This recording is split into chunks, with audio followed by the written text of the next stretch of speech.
तो जय हिंद, जय श्री राधे राधे। तो जैसा कि मालूम है हम लोग का इंडियन हिस्ट्री क्लास चल रहा है। इससे पहले वाला में आपको हम जम्मू कश्मीर के इतिहास के बारे में बता दिए थे। कलहन का पुस्तक जो था राज तिरंगु, इसमें तीन वंश का क्या था, तीन वंश का राजवंश था, जिसमें लोहार वंश, उत्कल वंश, इस सब के बारे में पढ़ा दिया गया। और आज हम लोग पढ़ने वाले बाबू जो कि राजपूत काल के बारे में, किसके बारे में, राजपूत काल के बारे में हम लोग पढ़ने वाले। ठीक है, तो देखिएगा, चलिए हम लोग क्लास को स्टार्ट कर देते हैं। क्या तो हम लोग राजपूत काल को ही देखिएगा कब से कब माना जाता है।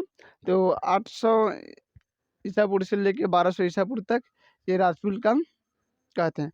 और इसी काल को हम क्या कहते हैं, पूर्व मध्य काल भी कहते हैं। ठीक है, और देखिएगा बाबू, इस वंश में राजपूत जो वंश हुए, इसका उदय के बारे में बता दें। क्या उदय, की राजपूत का उदय किस तरह हुआ, किस तरह हुआ। तो देखिएगा, एक आपको कवि मिलेंगे जिनका नाम था चंद्रवर्धा।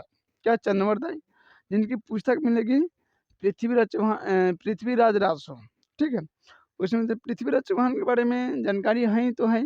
एक और ऊपर से उनके अनुसार जो है, पुस्तक के अनुसार, कि जो कि माउंट आबू पर क्या था, एक हवन हुआ था। जिस तरह रामायण में देखे होंगे कि राजा दशरथ जी जब उनकी संतान नहीं हो रहा था, तो उन्होंने एक संतान उत्पन्न योग क्या कहते हैं, यज्ञ करवाए थे, जिससे अग्निदेव प्रकट होकर उनको खीर दिए थे और बोले कि यही महारानी ने खाई, जिससे संतान उत्पन्न।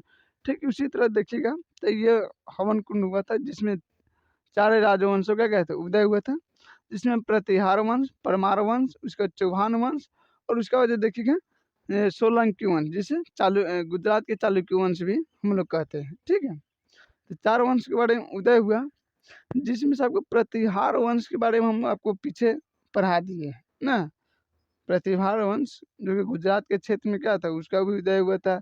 उसका जो संस्थापक हुए, उनका नाम था नागभट्ट। आगे ओतस्य राजा, ये सब सबसे अंतिम शासक यशपाल था। इस सब के बारे में आपको पढ़ा दिए। तो चलिए हम लोग बिना देरी के क्लास को स्टार्ट करते हैं।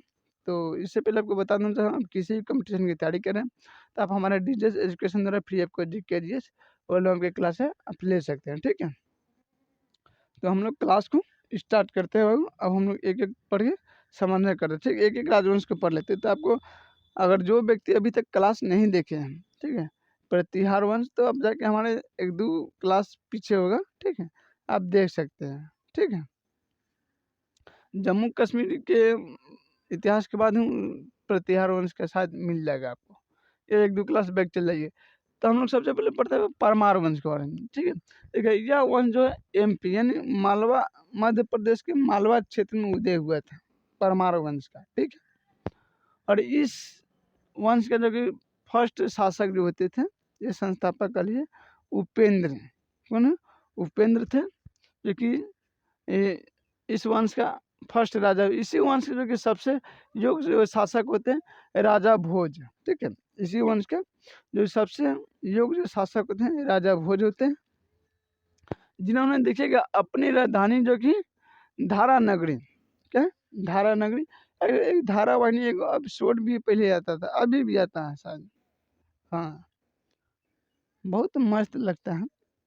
हम तो अभी तक देखने में सुने हुए हैं, बहुत मस्त है धारावाहिक।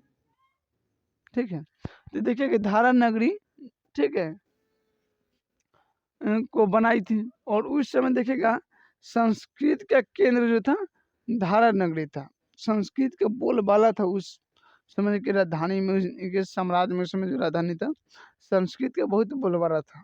ठीक है, आर्यभट्ट के जैसे समय आर्य के साम्राज्य के जैसे कि होता है न कि जब गुरुकुल में जाइएगा तो अधिकांश बच्चे आपको संस्कृत में मंत्र, श्लोक जो कुछ था उच्चारण करते मिलेंगे। और सामने देखिएगा कि सरस्वती माता की प्रतिमा रहता है, उसके पास में देखिएगा नीचा आपको जो कि ऋषि जो होते हैं तो उनको मिलेंगे। और नीचे सामने बच्चे लोग क्या है, शास्त्र का ऋग्वेद, सामवेद, यजुर्वेद, जो कुछ हो सब धनुर्वेद, इस सब के क्या है, अध्ययन करते रहते थे। तो उस समय देखिएगा जो कि धारा नगरी जो था उस समय संस्कृत का सबसे प्रमुख केंद्र था। और इस काल में देखिएगा धारा नगरी में एक विशाल सरस्वती मंदिर भी बनवाए थे। ठीक है, जो कि राजा भोज थे, उन्होंने धारा नगरी में एक सरस्वती जी के विशाल मंदिर बनवाए थे। और बाद में देखिएगा कि इस वंश पर दिल्ली सल्तनत का अधिकार हो जाता है, यानी दिल्ली सल्तनत इस पर आक्रमण करके समाप्त करके वो अपना अधिकार क्षेत्र में ले लेता है। अब हम लोग जो आगे पढ़ने वाले हैं गुजरात के चालुक्य यानी सोलंकी वंश के बारे में। इससे पहले आपको वो तापी के चालुक्य, कल्याणी के चालुक्य, इस सब मैंने चालुक्य पढ़ के परेशान हो गए लेके से, लेकिन परेशान नहीं होना चाहिए बाबू, क्या कि आपके सिलेबस का हिस्सा है, क्या सिलेबस का हिस्सा, और आप इसको कवर करना पढ़ना ही पड़ेगा। और पढ़ना है तो इसी भी इसको सिलेबस पूरा करने के लिए पढ़ना नहीं है, ठीक है, इसमें से याद भी रखना कंटेंट। तो हम लोग अब क्या पढ़ने जा रहे हो, गुजरात के जो कि चालुक्य यानी सोलंकी वंश के बारे में पढ़ेंगे। देखिएगा यह वंश गुजरात के क्षेत्र में उदय हुआ था। इसके जो संस्थापक जो आते हैं, सोलंकी वंश के जो संस्थापक, उनका नाम था मूलराज। क्या था? मूलराज हुए। और इस वंश के जो कि शासक भीमवन के जो कि सामंत थे विमल शाह। कौन थे? विमल शाह। जिस तरह देखिएगा, देखिए सामंत का मतलब सबसे पहले आप लोग कहिएगा सर सामंत सामंत होता क्या है। देखिए समझिए कि एक राज्य का, तो मैंने बहुत बड़ा साम्राज्य का एक छोटा सा देश ये राज होता है। जैसे अभी वर्तमान में भूटान के जो कि सैन्य शक्ति इस सब मामले में कौन देखा? भारत देखता है। तो कुछ ऐसे बातें जो है भारत सरकार जो आदेश देती है तो भूटान सरकार मानते हैं। जैसे जापान पर भी देखिएगा, जब परमाणु बम विस्फोट हुआ उसके बाद जापान की सरकार ने क्या कहा कि आप हमारे यहाँ के अब सैन्य मामले आप अब देखिए, ठीक है, अब हम सेना उना नहीं रखें। तब से जापान सेना उना अब नहीं रखता है, तो अमेरिका उस सबकी रक्षा करता है। तो क्या है, एक तरह के सामंत हो गया। जापान किसके सामंत? अमेरिका के। भूटान किसके सामंत हो गए? भारत के ना। एक समय में देखिएगा कि सिक्किम भी एक सामंत था, बाद में जाके इसमें मिल गया। अच्छा यूँ कर लीजिए ना कि आप उतना दूर दूर मत जाइए। एक समझिए कि दिल्ली जो केंद्र शासित प्रदेश है, क्या है? हमारा साम्राज्य है। और हम जितने राज है उस सब क्या उनके सामंत है, जो उनके आदेशों का चीज़ पूरा करते हैं, ठीक है, इतना समझ आ गया। तो ये जो थे विमल शाह जो थे क्या थे? सामंत थे। किसके? भीमवन के। जिन्होंने देखिएगा वस्तुपाल और तेजपाल नामक दो अधिकारियों के द्वारा दिलवाड़ा को जो जैन मंदिर उन्होंने बनवाए थे। दो अधिकारी हुए वस्तुपाल और तेजपाल, जिनके सहयोग से, ठीक है, जो दिलवाड़ा के जैन मंदिर है वो बनवाए थे भीमवन ने, ठीक है। और इतना ही इसके बारे में, इस वंश के बारे में जानकारी है। जानकारी तो बताओ कि इम्पोर्टेंट बात यही है। अब हम लोग बात करते हैं चौहान वंश के बारे में। देखिए इस वंश के जो संस्थापक होते हैं वसुदेव होते हैं, जिसे आप देखिएगा सिंह राज भी कहते हैं। वसुदेव के क्या कहते हैं? सिंह राज भी कहते हैं।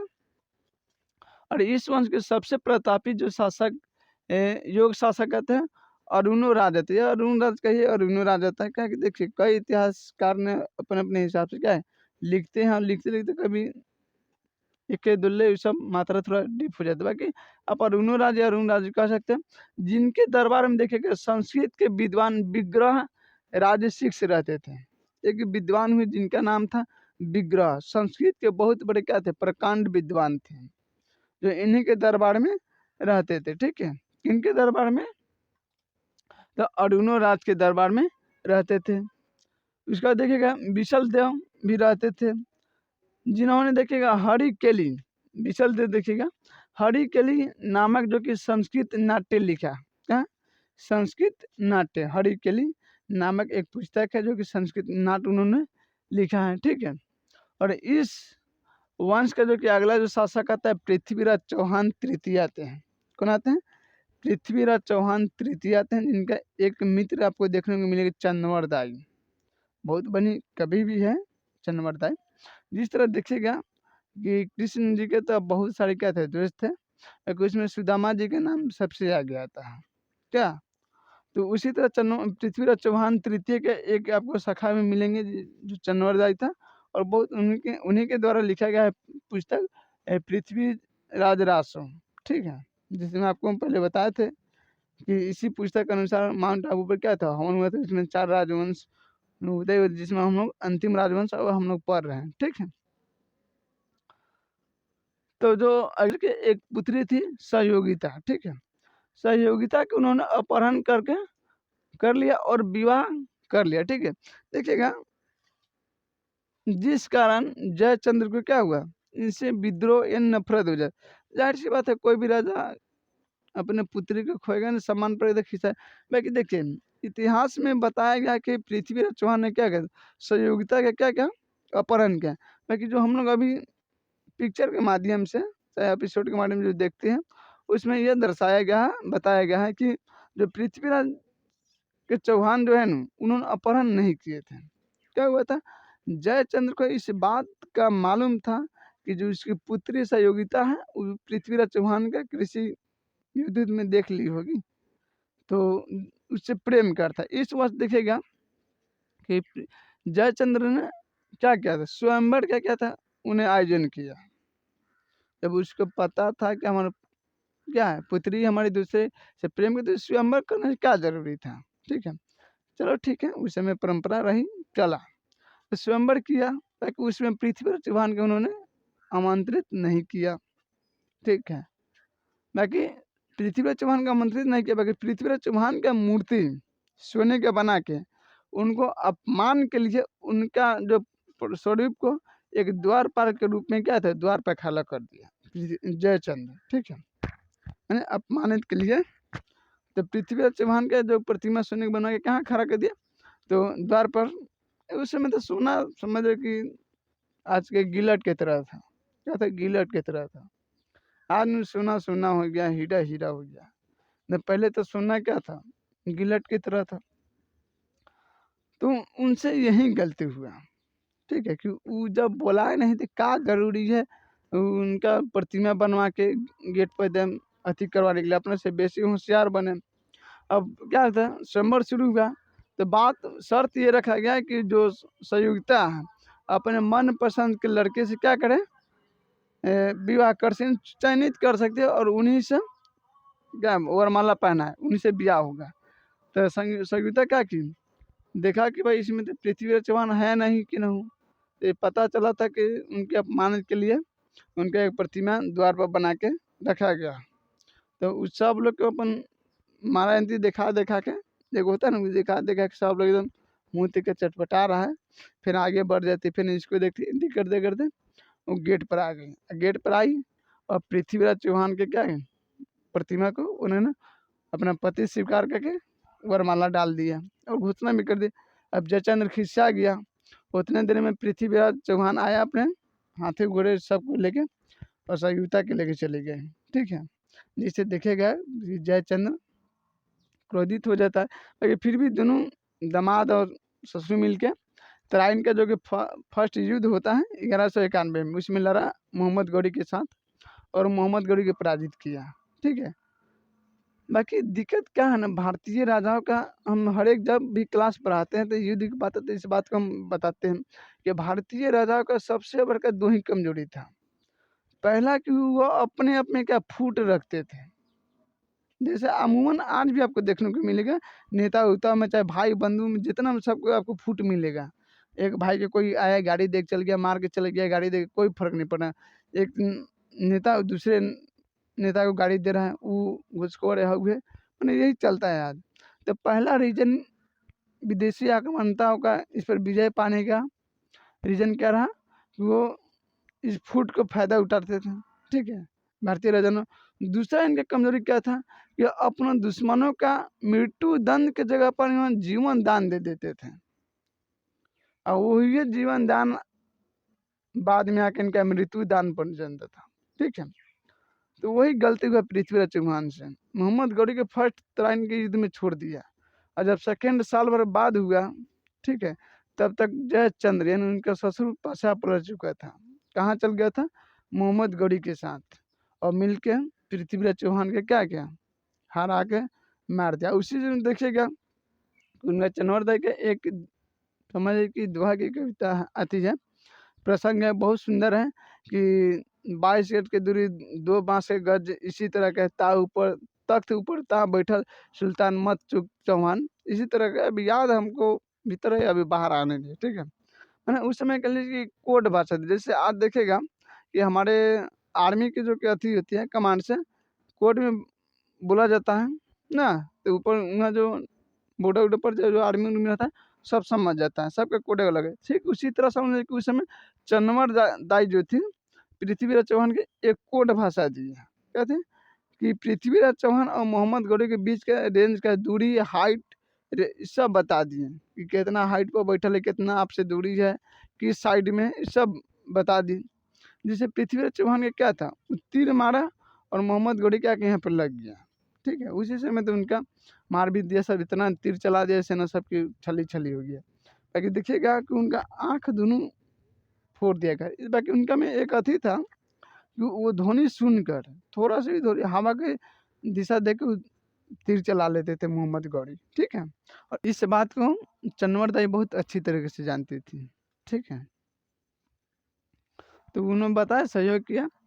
और वही देखिएगा जस्ट 2 साल बाद देखिएगा चंदावर के युद्ध में मोहम्मद गौरी ने जयचंद्र के साथ यही किया। 1194 में हुआ था चंदावर का युद्ध, तो मोहम्मद गौरी यही कार्य किया। ठीक है, और जयचंद्र का टपका दिया। तो चलिए ठीक है, उम्मीद है कि आज का क्लास आपको अच्छा लगा हुआ। हम लोग फिर मिलेंगे अगले नेक्स्ट क्लास में, तब तक जय हिंद, जय श्री राधे राधे।